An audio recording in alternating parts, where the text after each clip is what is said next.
12-year-old Lily Bennett had a problem. She was way too curious and everyone in the colony knew it. Her teachers knew it. Her parents definitely knew it. And today that curiosity was about to get her into the biggest mess of her life. The colony on Kepler 442b was only 3 years old, which meant there were still a million rules about where kids could and couldn't go.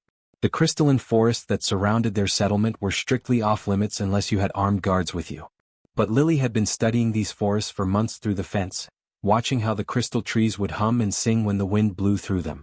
The sound was beautiful, like nothing that existed back on Earth. It called to her.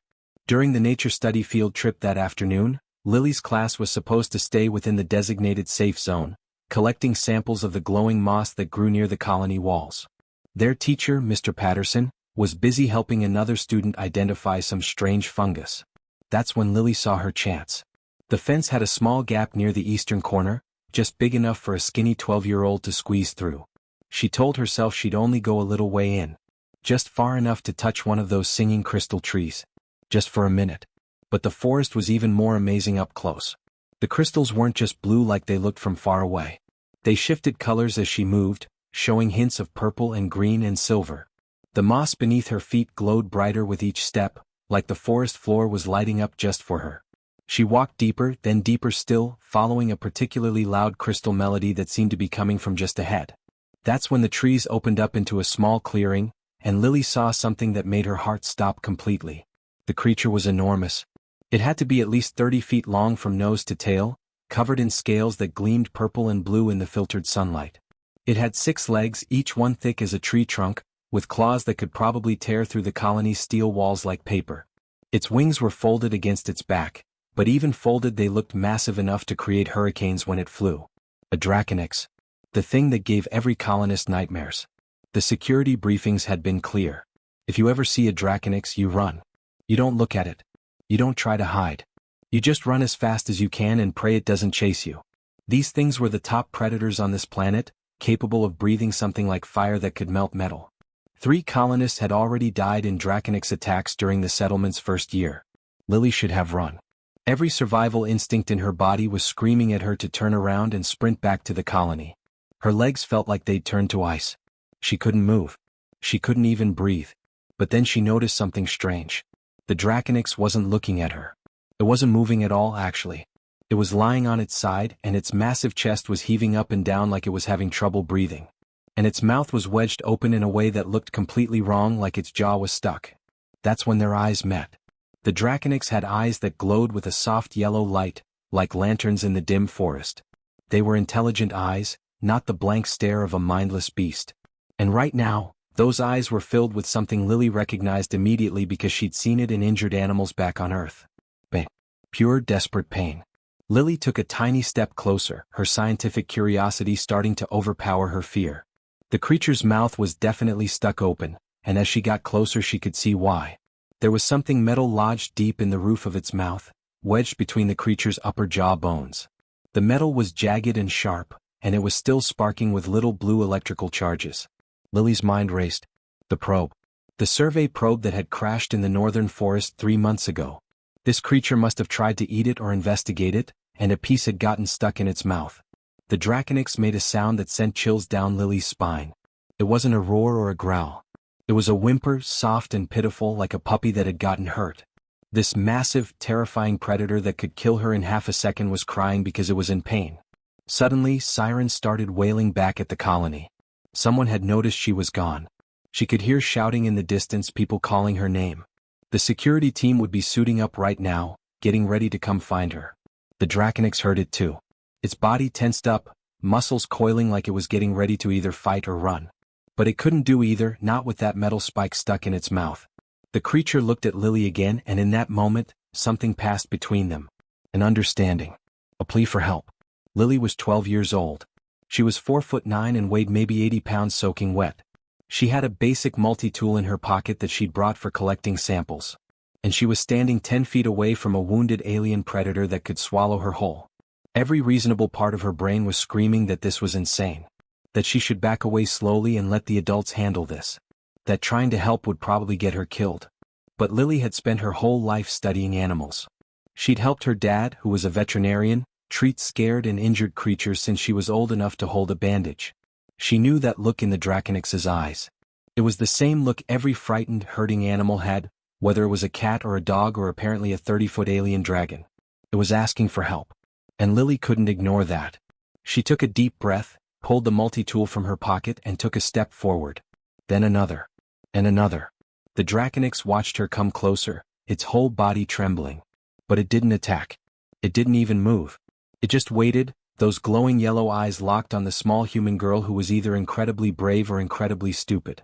Probably both, Lily thought as she took one more step closer to the dragon's open mouth. The shout cut through the forest like a knife. "Lily, don't you dare move."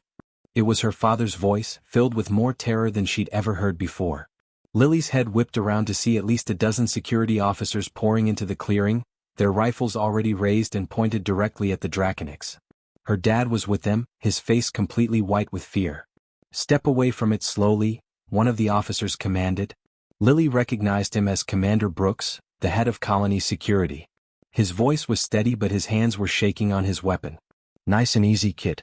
Don't make any sudden movements." But Lily was already moving toward the creature, not away from it. There was a fallen crystal log near the Draconix's head, and if she climbed up on it, she'd be at just the right height to reach into its mouth. Her multi-tool had insulated rubber handles. It wasn't much, but it might be enough to grab that sparking metal piece without getting electrocuted. "Lily Bennett, I'm ordering you to step back right now." Commander Brooks's voice went up an octave. Her father tried to run forward, but two officers grabbed him and held him back. "Baby, please," he called out, his voice breaking. "Please just come here. We'll figure something else out." The Draconix was watching all of this happen. Its eyes tracked the armed humans, and Lily could feel its body tensing up beneath those scales. It was scared. These people with their weapons and their shouting were making it scared, and a scared predator was a dangerous predator. If it decided to fight or run, people were going to die. "Everyone needs to shut up right now," Lily said, surprised by how firm her own voice sounded. "You're scaring it. If it panics, it's going to attack and your bullets probably won't stop it before it kills someone." Commander Brooks looked like he wanted to argue, but something in Lily's tone made him pause. He held up a hand and the other officers went quiet. The forest suddenly became eerily silent except for the soft humming of the crystal trees. Lily turned back to the Draconix and started climbing up onto the log. Her legs were shaking so badly she almost slipped, but she made it up. Now she was face to face with a creature that could bite her in half without even trying. "Hey there," she whispered, trying to keep her voice calm and gentle like she did with scared animals at her dad's clinic. "I know it hurts. I know you're scared. But I'm going to help you, okay? Just stay still for me." The Draconix made a low rumbling sound deep in its chest. Up close, Lily could see that its scales weren't just one color. They were like opals, shifting through dozens of shades of blue and purple and even some gold. Beautiful and terrifying all at once. She pulled out her multi-tool and extended the pliers. Her hands were shaking so hard she almost dropped it. Behind her, she could hear someone praying quietly. Someone else was crying. She was pretty sure it was her dad. The metal shard was wedged in deep, right between two bony ridges in the roof of the creature's mouth. It was bigger than she'd thought from far away, nearly 2 feet long and jagged like a piece of shrapnel. Blue electricity was still dancing along its edges, probably from the probe's power core. The flesh around it was swollen and looked infected. This was going to hurt the Draconix when she pulled it out. It was going to hurt a lot. "I'm sorry," Lily whispered. Then she reached into the dragon's mouth, gripped the metal shard with her pliers, and pulled as hard as she could. The metal didn't want to come out. It was stuck in there good, and Lily had to brace her foot against the log and pull with her whole body weight. The Draconix made a horrible sound, something between a roar and a scream, and its whole body went rigid. Every muscle in that massive frame tensed up. Behind her, Lily heard the clicking of safety switches being flipped off. The officers were getting ready to fire. "Hold your fire," Commander Brooks yelled. "Nobody shoots unless I give the order." Lily pulled harder, leaning back with everything she had. Her arms felt like they were going to tear out of their sockets. The metal shifted just a tiny bit, then a bit more. Then suddenly it came free all at once, and Lily fell backward off the log, landing hard on the glowing moss below. The metal shard went flying, still crackling with electricity until it hit a crystal tree and went dark. For a moment, nobody moved. Nobody even breathed. The Draconix's mouth was finally free. It could close its jaws now. Those jaws that were lined with teeth as long as Lily's forearm. It looked down at the small human girl who had fallen at its feet, completely vulnerable. Every officer's finger was on their trigger. Her father was straining against the officers holding him back, tears streaming down his face. The Draconix leaned down and Lily squeezed her eyes shut, waiting for the end. Instead, she felt something warm and smooth pressed gently against her shoulder. The creature was nudging her with its massive head, the way a dog might nuzzle someone's hand. The touch was surprisingly gentle for something so huge. It almost knocked Lily over anyway because even a gentle nudge from a 30-foot dragon was pretty powerful.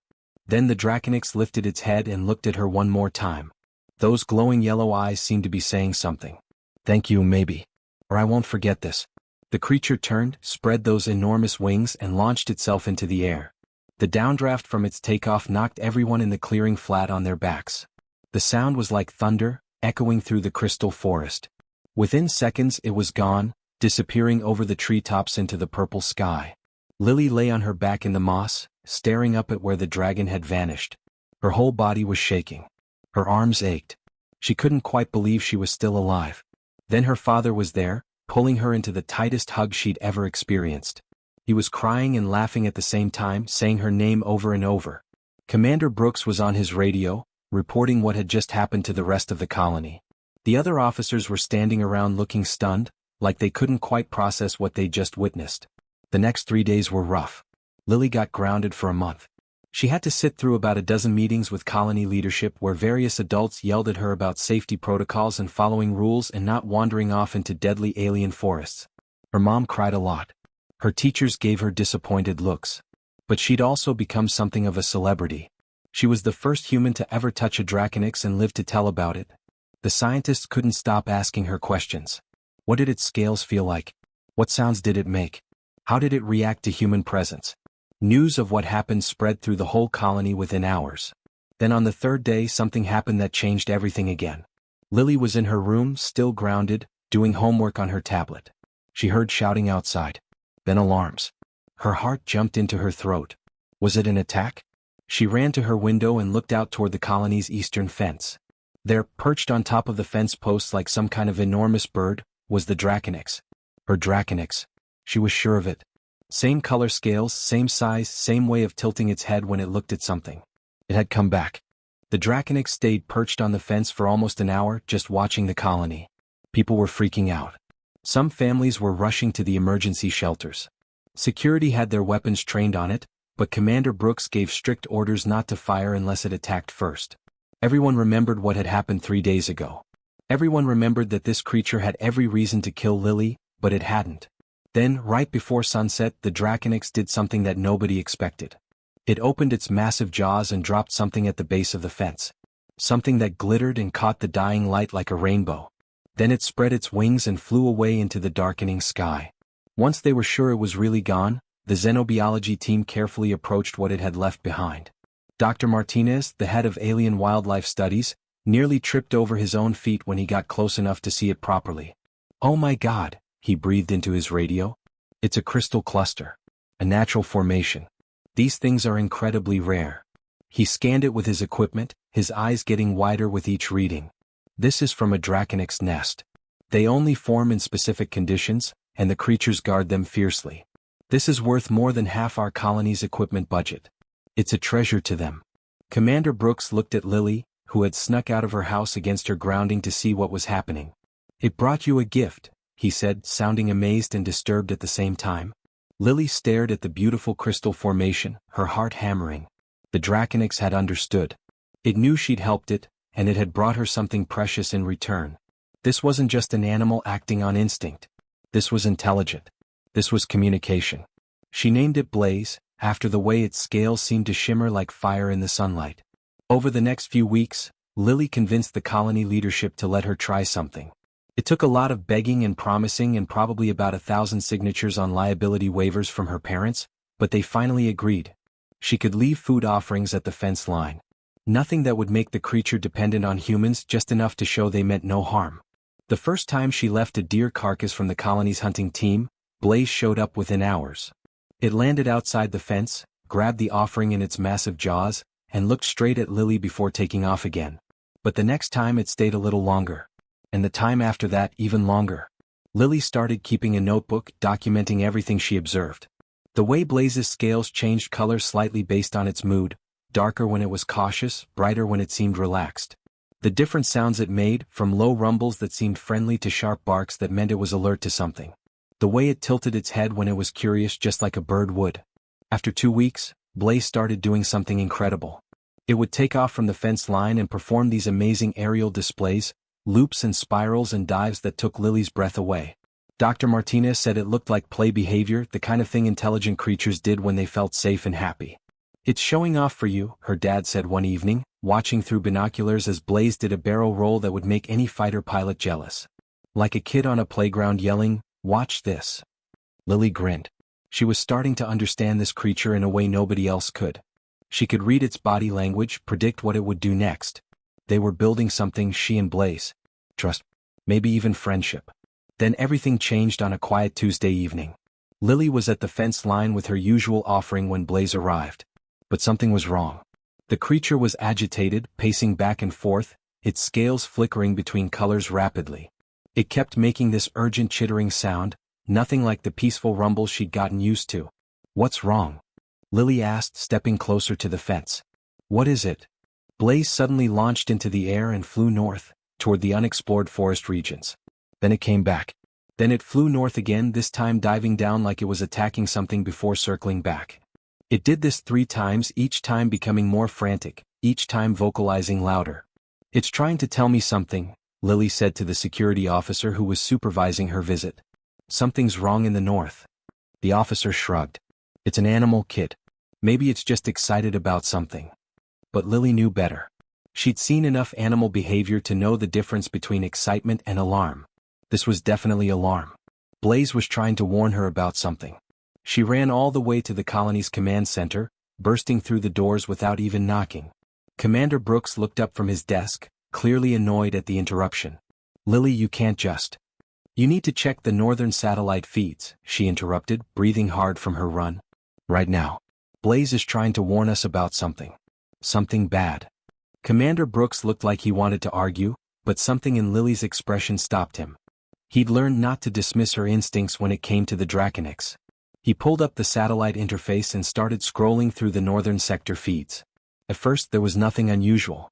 Just endless crystal forests stretching toward the mountains. Then he switched to the thermal imaging and his face went completely pale.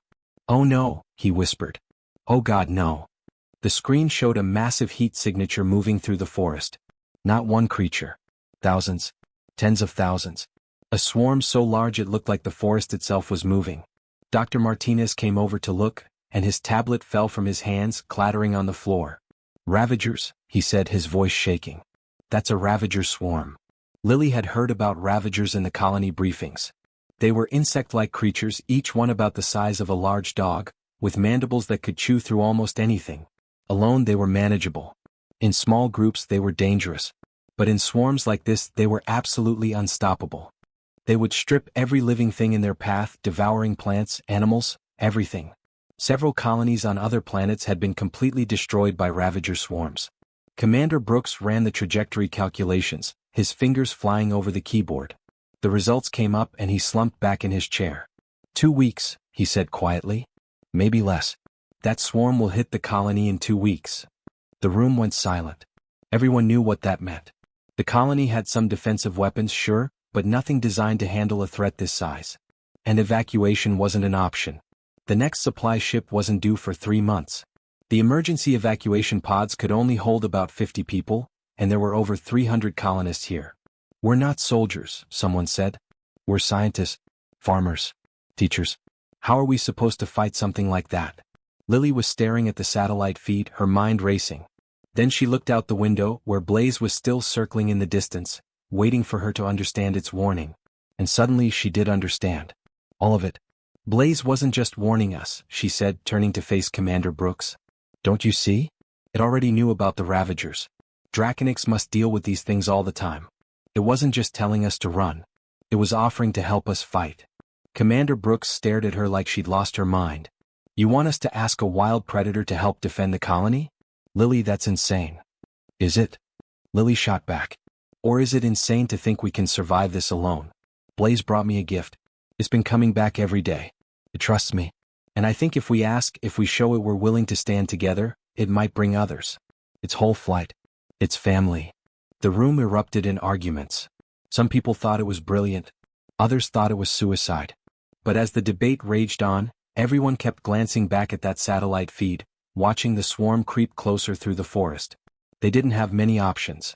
Actually, they didn't have any options at all except the crazy one proposed by a 12-year-old girl who'd pulled a thorn from a dragon's mouth. The next morning, Blaze returned to the fence line like always. But this time, instead of waiting for food, it landed and looked directly at Lily, then took off flying slowly toward the north. It circled back, waiting for her to follow. "It wants to show us something," Lily said to Commander Brooks, who'd come down to observe. What followed was the most terrifying and exhilarating experience of Lily's life. She rode in a transport vehicle with Brooks and a small security team, following Blaze's flight path deeper into the crystal forest than any human had ever gone. The trees got taller and stranger the further they went, some of them easily 200 feet high, humming with sounds that felt ancient.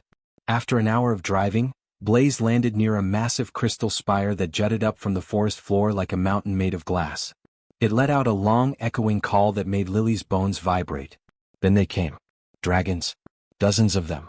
They emerged from the forest, from caves in the spire, from the sky itself. Big ones and smaller ones. Some with scales that were deep red like rubies, others blue like sapphires, some even had scales that looked almost white.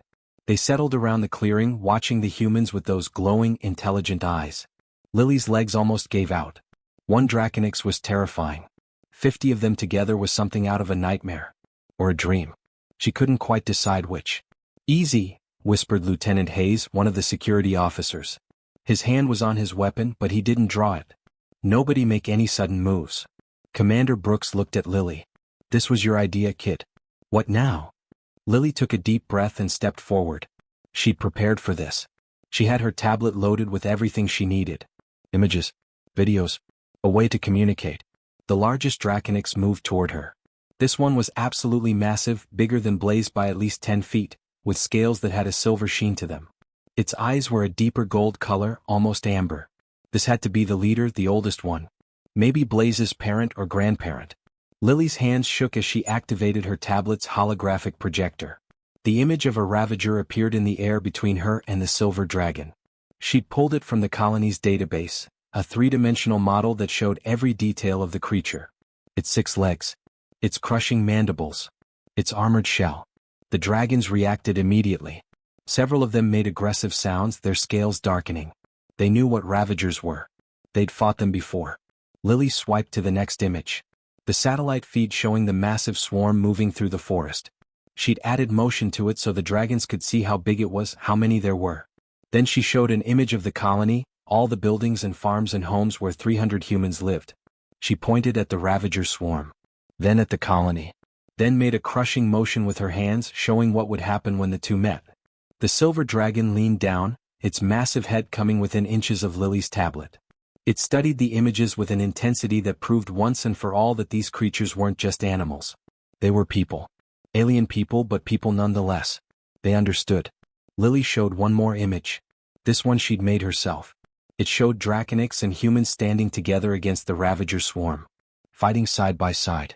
She pointed at herself, then at Blaze, then at all the other dragons. She brought her fists together, interlocking her fingers to show unity. Together. We fight together. The clearing went completely silent. Even the crystal trees seemed to stop humming. Every dragon was looking at the silver one, waiting to see what it would do. The ancient creature straightened up to its full height, which had to be close to 40 feet. Then it opened its mouth and released a call that was so loud, so powerful, that Lily felt it in her chest like a second heartbeat. The sound echoed off the crystal spire, bouncing back and forth, getting louder instead of fading. One by one, every other dragon in the clearing responded. Different pitches, different tones, but all of them calling back to their leader. It sounded like a choir, like music, like a promise being made. Blaze walked up to Lily and did that gentle head nudge thing again, this time touching her shoulder so softly it barely moved her. Then every dragon in the clearing spread their wings. The sound was like thunder multiplied by 50. The downdraft was so strong that the humans had to brace themselves to stay standing. And then they took off, all of them at once, rising into the sky in a spiral formation that was so beautiful it brought tears to Lily's eyes. They circled the spire 3 times, calling to each other, then flew off in different directions. Lieutenant Hayes was gripping his rifle so tight his knuckles were white. "What just happened?" he asked, his voice shaky. "Did we just make allies or did we make things worse?" Lily watched Blaze disappear over the treetops.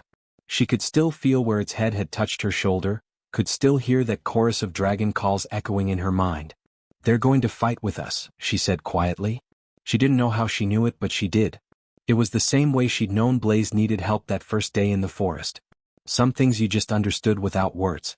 Commander Brooks stared at her for a long moment. "You know what you just did, right? You just negotiated humanity's first alliance with an alien species. You're 12 years old and you might have just saved 300 lives. Or gotten us all killed," Lieutenant Hayes muttered, but he was smiling a little when he said it. The drive back to the colony was quiet. Everyone was processing what had happened. When they got back, Commander Brooks immediately called an emergency meeting.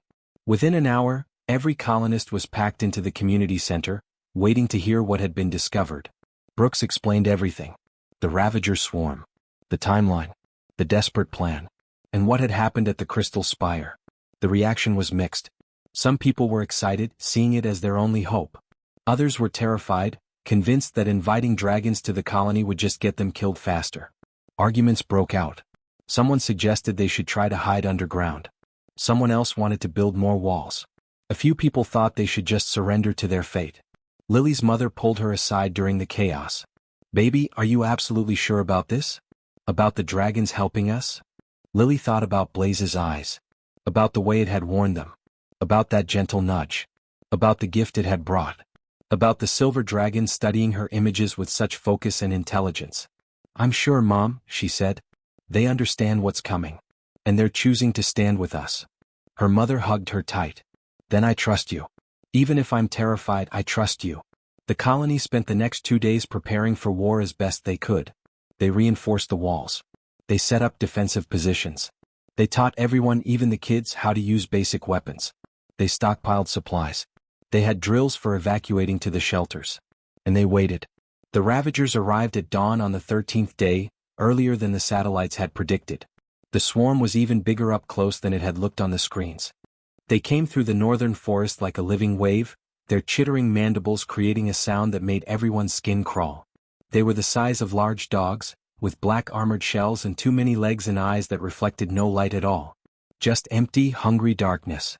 The automated defense guns opened fire and the battle began. The automated defense guns started firing the moment the first Ravagers came into range. The sound was deafening, a constant hammering that made Lily's ears ring even from inside the command center. She watched the screens showing the perimeter cameras and her stomach dropped. There were so many of them. Way more than the satellites had shown. They moved like a black tide, crawling over each other, pushing forward no matter how many the guns cut down. "We're not going to hold them," Lieutenant Hayes said, his voice tight. "We've got maybe 20 minutes before they're over the walls." Commander Brooks was shouting orders into his radio, coordinating the defense teams, but even he looked scared. The colonists were at their positions, weapons ready, but they weren't soldiers. They were teachers and scientists and farmers holding guns they barely knew how to use. "Where are they?" someone shouted. "Where are the dragons?" Lily pressed her face against the command center window, scanning the sky. Nothing. Just the purple dawn light and some scattered clouds. Had she been wrong? Had she misunderstood? Maybe the dragons had decided this wasn't their fight after all. Then she heard it. That sound. That call that made her bones vibrate. They came from above the clouds, dropping down like missiles. Dozens of them. Maybe 50 or 60. Led by the massive silver dragon with Blaze right beside it. They dove toward the Ravager swarm in perfect formation, and when they opened their mouths, the world turned to fire. It wasn't exactly like fire, not the kind from Earth. It was more like plasma, bright blue and white, so hot that it made the air shimmer. Entire sections of the Ravager swarm just vanished, turned to ash in seconds. The dragons pulled up from their dive, circled around, and dove again. And again. The sky became a battlefield. Dragons wheeling and diving, their plasma breath cutting through the swarm like a scythe through wheat. The Ravagers tried to scatter, but there was nowhere to go. Some tried to fly up to attack the dragons, but they were too slow, too clumsy. The Draconics were masters of the air. "Holy!" Lieutenant Hayes breathed, watching the screens. "They're actually doing it. They're actually helping us." But the swarm was too big. Even with the dragons, too many Ravagers were getting through. They hit the colony's outer wall like a wave, climbing over each other, their mandibles tearing at the metal and concrete. The defense guns kept firing, but they were starting to overheat. "They're breaching the east wall," someone shouted over the radio. Lily didn't think. She just ran. Out of the command center, down the stairs, heading for the highest point in the colony, the old water tower that overlooked everything. She had to see. She had to help somehow. She climbed the tower's ladder faster than she'd ever climbed anything in her life. At the top, she could see the entire battle. It was chaos. Beautiful and terrible at the same time. Dragons diving and burning. Colonists firing from defensive positions. Ravagers pouring over the walls. Blaze saw her. Even in the middle of the battle, it spotted her on top of that tower. It broke off from its attack run and flew toward her, landing on a nearby building with its wings still spread. And suddenly, Lily understood what she needed to do. She started calling out, using the sounds she'd learned from weeks of watching Blaze. She pointed at the east wall where the Ravagers were breaking through, made urgent gestures. Blaze tilted its head, then released a call that got the attention of 3 other dragons. They immediately dove toward the east wall, their plasma breath sealing the breach. Lily spotted another problem on the north side. More Ravagers were flanking around, trying to get to the school where families were sheltering. She called out again, directed 2 more dragons that way. They understood. They were listening to her. For the next 3 hours, Lily stood on that tower, coordinating the dragon attacks with what the human defenders needed. She became a translator, a bridge between 2 species fighting together for the first time. When the colonists were overwhelmed in one section, she'd direct dragons there. When the dragons were focusing on one area too much, she'd redirect them to spread out their coverage. Commander Brooks figured out what she was doing and started feeding her information over a radio. Heavy concentration at grid B7. Lily would relay it to the dragons. Need support at the medical center. She'd call 3 dragons to provide cover. Some of the Ravagers made it inside the colony proper. That's when something amazing happened. Several dragons actually landed inside the walls, fighting ground to ground, crushing Ravagers with their massive claws, burning them with carefully controlled bursts of plasma that didn't damage the buildings. Lily watched a young Draconix, maybe only a few years old, fighting side by side with Private Chin from security. They'd ended up back to back, the dragon taking on Ravagers from one side while Chin fired at them from the other. Protecting each other without even needing to communicate. Dr. Martinez, who usually studied alien plants, was suddenly treating a wounded dragon that had taken damage to one wing. He worked on it right next to Mrs. Okonkwo, who was patching up a colonist with a leg injury. The dragon stayed perfectly still, letting the human doctor help it, while its companion stood guard nearby. Blaze never left Lily's area. It perched on buildings around the water tower, incinerating any Ravager that got close. Once, a whole group of them tried to climb the tower to get to her, and Blaze's plasma breath turned them to ash before they got halfway up. It was protecting her just like she'd protected it that day in the forest. The battle went on for 6 brutal hours. The sun was high in the sky when the Ravagers finally broke. The swarm, reduced to maybe a quarter of its original size, suddenly turned and fled back into the northern forest. The dragons chased them for a while, making sure they kept running, then returned to the colony. The silence after all that noise was almost painful. Lily's ears were ringing. Her throat was raw from shouting dragon calls for so many hours. She was shaking from exhaustion and adrenaline crash. She tried to climb down the tower ladder and made it about 3 rungs before her legs gave out. The next thing she knew, she was waking up in the medical bay with her parents sitting beside her bed, both of them crying. "You've been out for 14 hours, her dad said, squeezing her hand. "Completely exhausted. You pushed yourself way too hard." "Did we win?" Lily asked, her voice coming out as a croak. Her mom laughed through her tears. "Yeah, baby. We won. You saved us all." Lily tried to sit up and saw something through the medical bay window that made her smile. Blaze was outside, too big to fit through the doors, but it had positioned itself right outside where it could see her bed. It had been there the whole time she was unconscious, waiting for her to wake up. Commander Brooks visited later that day. He looked like he'd aged 10 years overnight, but he was grinning. "So, Lily Bennett, the Colony Council and I had a meeting. We've decided to create a new position. Xenodiplomacy Specialist. It's yours if you want it." Lily blinked. "I'm 12. "Yeah, and you just coordinated a joint human-alien military operation that saved 300 lives. I think you're qualified." He handed her an official-looking badge. "Welcome to the team, Specialist." The weeks and months that followed were like living in a dream. The dragons didn't leave. They built nests in the crystal forest near the colony.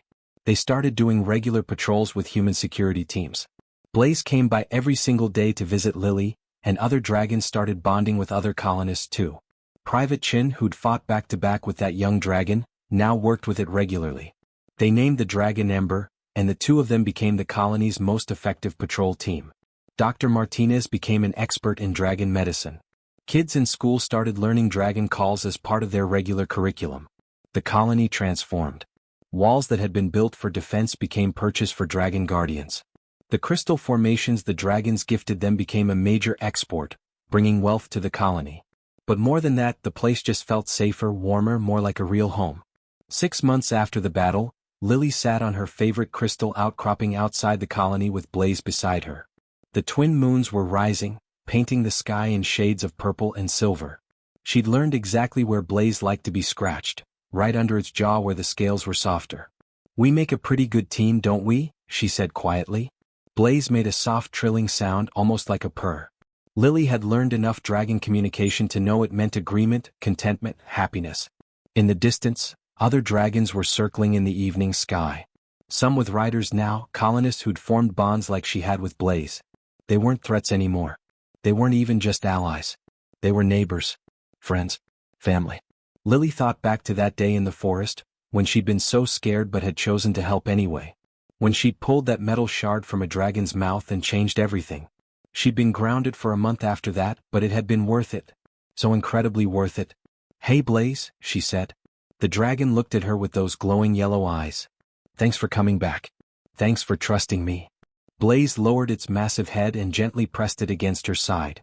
No words needed. Some things went deeper than language. The colony lights came on below as darkness fell, looking like a small constellation of stars on the ground. And above them, dragons flew patrol in the purple sky, watching over the humans who'd become their unlikely allies. All because a 12-year-old girl had been brave enough, crazy enough, kind enough to pull a thorn from a dragon's mouth.